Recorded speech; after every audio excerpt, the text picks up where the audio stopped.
We have around 28,000 policemen across Hong Kong. They are now working around the clock as the city's public security is at stake like never before. Since the Occupy Central protests began more than a month ago, Hong Kong police have faced criticism from protesters for doing their job to safeguard order and security. They're using some stick or using their shield to push us. The behavior is not well organized and is irrational.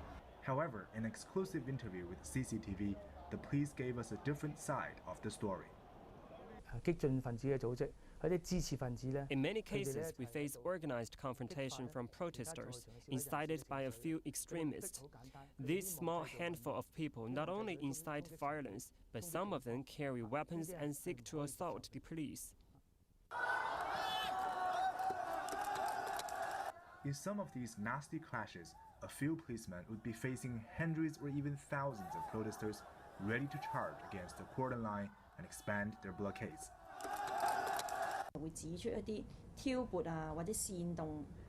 Even when the protesters are not violent, they use electric torches to flash the eyes of the policemen on duty. If many of them do so, police would have to either give up the cordon line or resort into using force.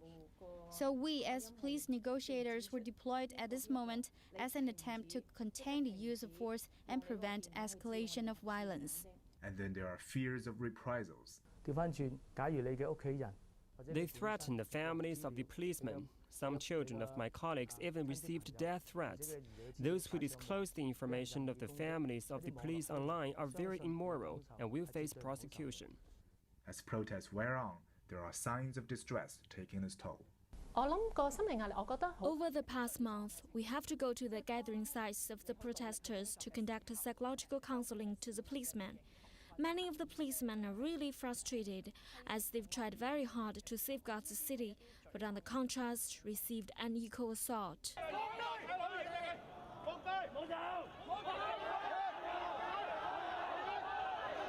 It's a challenging time for police officers in Hong Kong these days.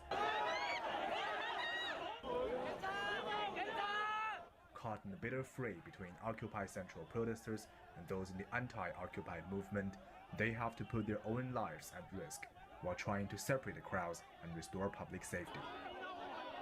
When the occupation movement continues, as many interests are damaged by this occupation movement, the social conflict between those people who occupy public spaces and those people who are against them are bound to increase.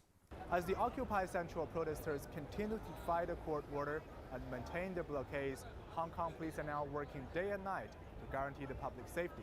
Over the past few days, we have observed that the police have now put their helmets and batons down on the ground as a way to show their maximum restraint, despite the fact that the protesters may launch their next charge against the police cordon line at any moment.